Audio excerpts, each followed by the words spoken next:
Hello, this is Brian Choi, Managing Partner and CEO of the Food Institute. We're here at 𝗟𝗃 2024. I have here with me DJ White, SVP of Corporate Distribution of CORE Foodservice. Welcome to the program. Thank you very much. All right, so let's get into it. DJ, why is CORE Foodservice here at 𝗟𝗃 2024?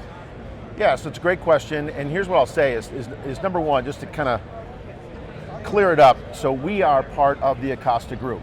And so we've been part of Acosta Group now for about 3 years, and we are the food service arm of the organization. And so our primary responsibility within the organization is to call on the food service or away from home customers, operators, retailers within the convenience trade. So that's kind of our function within Acosta Group.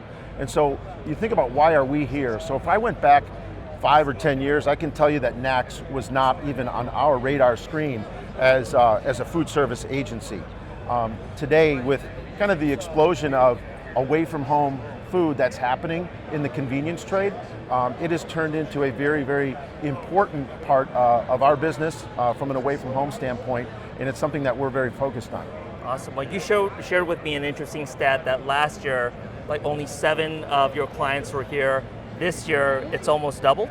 Yeah, so if you think about it, it's an amazing show because there's such a wide array of manufacturers and companies that are exhibiting their products here. And so last year, food service for us, we had probably 7 or 8 clients that were actually exhibiting on their own. And this year, that's expanded by double. So we're near 20 clients that are exhibiting here at 𝗟𝗃 2024, which is really a demonstration that this is being recognized by the food service community as a real growing opportunity. Well, that's exciting. Let's delve into the C-Store channel. As you know, things have changed rapidly over the past couple of years. Talk to us about how the food service aspect of C-Stores has evolved over the past few years. Yeah, so our theme here at the show is actually beyond the roller grill. So if you think about kind of the traditional kind of food that was available in the convenience space, it was oftentimes a hot dog that might have been sitting on a roller grill for, 4 or 5 hours, right? And so it wasn't exactly what you would consider fresh prepared, food away from home. Today, now the convenience retailers are recognizing the profitability opportunity that they have, and so they're really converting a lot of the space that they have in their operations to really preparing fresh meals, and so much more like a traditional QSR would do. I'm a big fan of C-Stores. There are a couple of C-Stores in my area in New Jersey that have popped up, and I find myself and my family going there on a weekly, sometimes 2 or 3 times a week. The food service has been absolutely amazing, right? The quality, the freshness.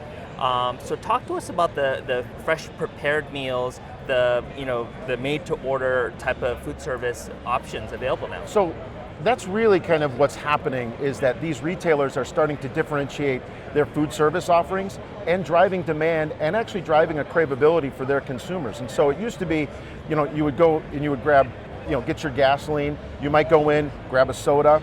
If you were super hungry, you would grab maybe one of those hot dogs I referred to.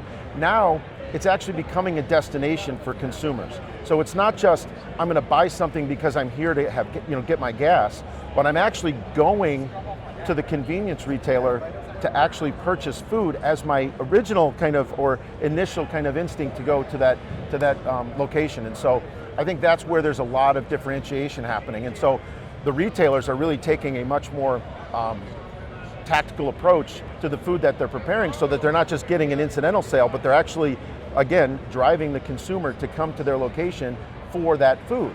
And so for that, LTOs are a huge thing. Differentiation in the quality of their food. Cost is actually a component that they're winning versus a traditional QSR as well. And so they're really really driving, I think, and I say craveability, their consumer is really looking at the convenience location as a destination now for them. And talk to us about the pricing aspect. So as you know, inflation has been a key thing that consumers have been focused on. What's the C-Store strategy as it relates to pricing relative to some of the other channels out there? Yeah, so if you think about it, in convenience, this is an adjacent kind of business to their core business, which is really oftentimes it's gasoline, right? or other products that they sell. And so they're not solely relying on the income that's coming from this, right? And so I think their margin expectations don't have to be as significant as a traditional QSR restaurant operation, right? And so they're actually stealing share from some of the major brands because the trust in the product or the food that's coming from a convenience location is now such that it is a legitimate, viable choice versus a national a QSR chain, as an example, right? You look at the products that they're serving, like coffee, or the drinks that they're serving. Now they're a viable alternative to some of the major brands that have dominated, right? And that's kind of reflecting in some of the earnings, right? And so as we kind of gone through this steep inflation, we're seeing that they're able to kind of tuck their pricing under some of those big national brand QSRs, and they're stealing some of the business because the consumer is definitely sensitive to the cost of things nowadays. Yeah, great point. So DJ, my last question here, what are your hopes for this show, NACS 2024, and what can you tell us about 2025? What are some of the trends that you see next year? Yeah, I mean, I think it's more the same. So I think, as we continue to learn more about really the triggers for the convenience restaurant operator, which is a good way for us to look at it.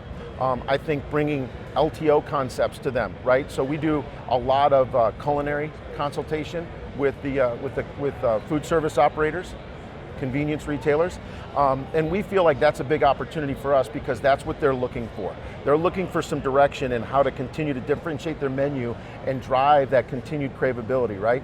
And so if you think about what the major QSRs do, really on a quarterly basis, they're introducing those LTO concepts. You're going to see a lot more of that happening, I think, in the convenience food service customer. Awesome, super exciting. It's a great show. There you have it. Brian Choi, Managing Partner and CEO of the Food Institute. DJ, thank you so much for spending time with us. Thank you, appreciate it.